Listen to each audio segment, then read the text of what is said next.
Shalom saudara yang dikasihi Tuhan kita Yesus Kristus. Salam sejahtera. Kita tetap semangat di dalam membaca Alkitab dan berdoa.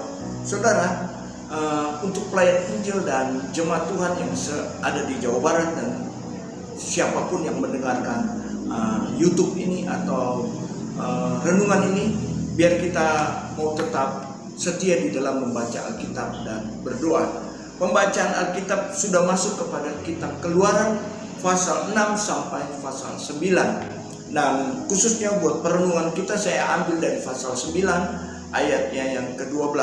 Dikatakan demikian, tetapi Tuhan mengeraskan hati Firaun sehingga ia tidak mendengarkan mereka, seperti yang telah difirmankan Tuhan kepada Musa.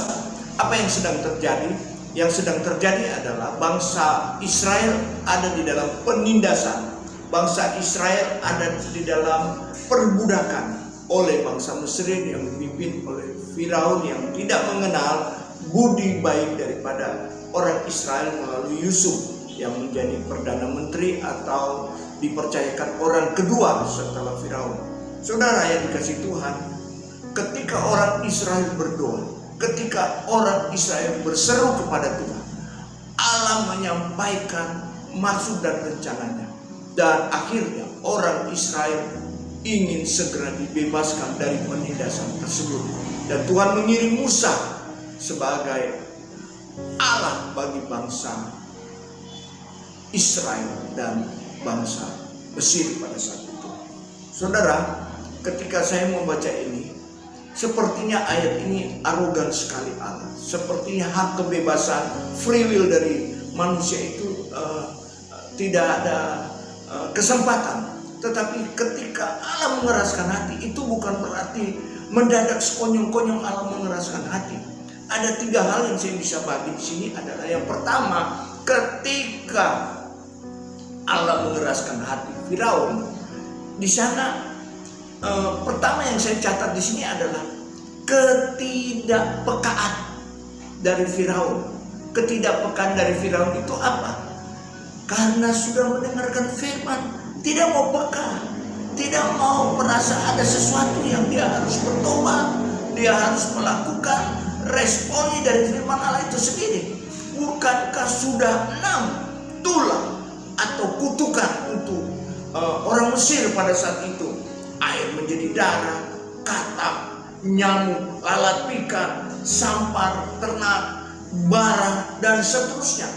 Saudara, ketika Allah mengeraskan hati Firaun, itu berarti ada semacam teguran, ada semacam cemeti, ada nasihat dan sebagainya. Nah, ketidakpekaan inilah yang membuat Allah meresponinya dan mengeraskan hati. Ketika Firaun mengeraskan hati, Allah menambahkan, dan kalau saya boleh pakai istilah, dia pakai gembok, dia pakai slot untuk mengencangkan hati dari Firaun untuk tidak mau bertobat. Ketidakpekaan dari firman Allah. Yang kedua, yang saya catat di sini adalah ketidaktaatan.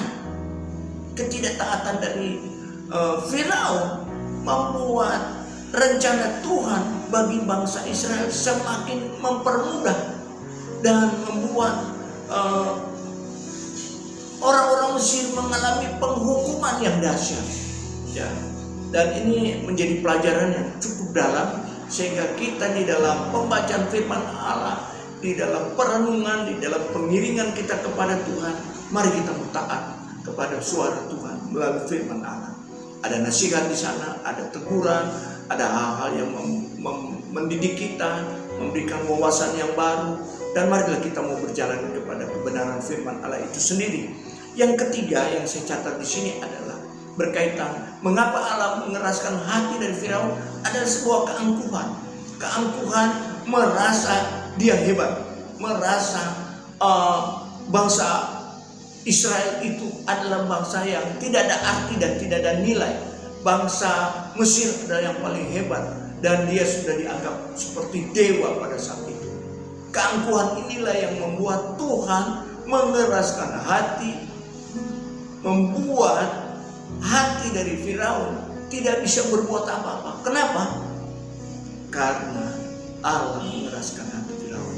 Karena Firaun punya keangkuhan, tidak mau mendengarkan firman Allah, tidak mau melihat bahwa peristiwa-peristiwa yang terjadi itu adalah bentuk hukuman yang Tuhan ingin nyatakan kepada mereka pada saat itu.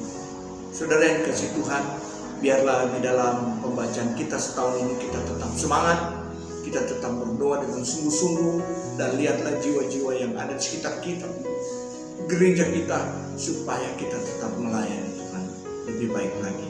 Puji Tuhan, dan saya sekiankan pembacaan firman Tuhan. Haleluya. Amin.